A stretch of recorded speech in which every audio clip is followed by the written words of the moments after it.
Counter-narrative news, bringing you daily news today on Monday, the 27th of March, 2023. Going first to the white settler colonial regime in Tel Aviv.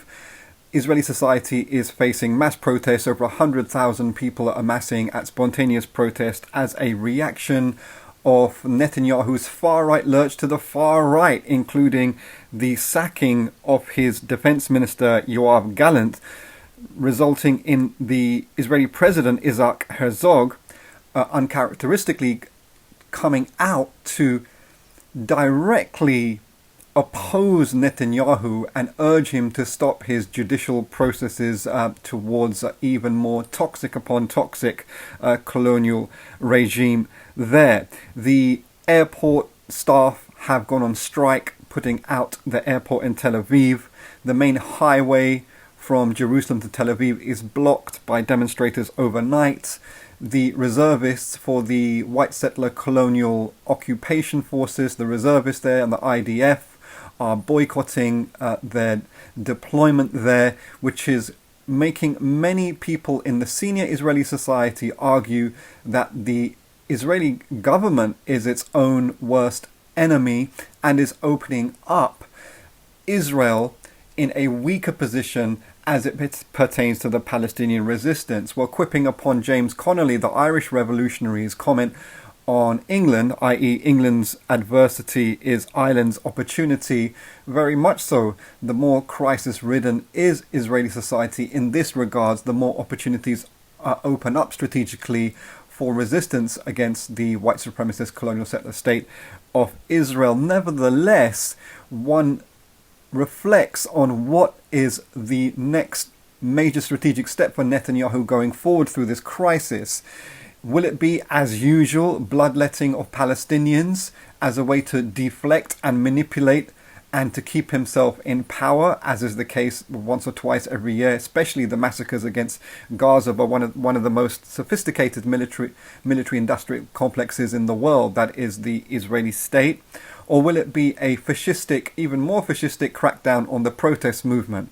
One has to wait and see. But in regards to the Palestinian resistance, in the village of Huwara, which has seen so many dramatic developments this year, the Popular Front for the Liberation of Palestine, a radical socialist anti-colonial movement of the Palestinian resistance, has claimed responsibility of a drive-by resistance attacks against occupation soldiers there, injuring two. Going over to the Sahel in Africa, Burkina Faso has banned the French media news channel France24 after France24 aired an interview with the leader of the Al-Qaeda in the Islamic Maghreb, so-called. It's an interesting move by the military junta in Burkina Faso, which has chosen to remove its historical colonizers from the Europeans, that's its former strategic alliance with the French, and replace it with the new emerging toxic, racist, capitalist colonial regime of Russia.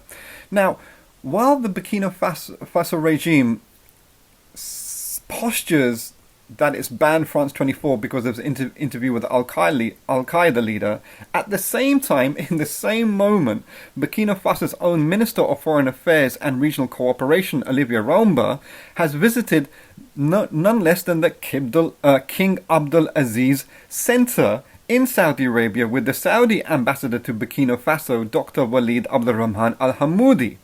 And also Qatar, the state of Qatar, is funding the education system in Burkina Faso from around $3 million, which has been announced earlier this month.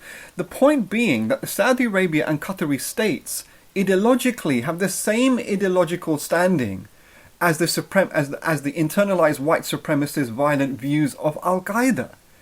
And if the Burkina Faso state wants to posture against the politics of Al-Qaeda as emanating from an interview in France24, then why is it allowing itself to be embedded in a strategic alliance with the same type of political forces that Qatar and Saudi Arabian states represent, similarly and akin to Al-Qaeda and Daesh? Well, that's manipulative politics for you, I suppose.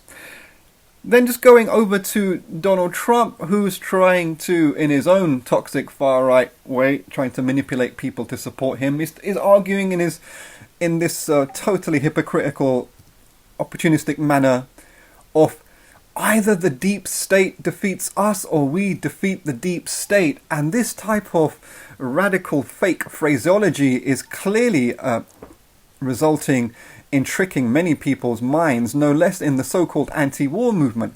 Can forces of the right wing, can racist and far-right and right-wing forces be quote-unquote anti-war? Because that's how the total Trump stroke Putin camp are behaving. They're posturing as anti-war, but actually, for the large part, they are pro-Russian colonial annexation war in Ukraine and in Kazakhstan and in other places around the world, and supporting the racist death squad, the Wagner PMC. So, lot of toxic nonsense to wade through there, unfortunately, as challenges for the struggle around the world against racism and capitalism and colonialism in the direction of the people's needs, which is a socialist direction. That's Counter Narrative News. Wishing you a fantastic week. Please continue to support us by encouraging your friends and contacts to subscribe to our YouTube channel, which is going really well. Many thanks for the support. Thanks for the liking, the commenting and sharing. Please continue to do so. And follow us at our Twitter at @counter_CNN. All the best.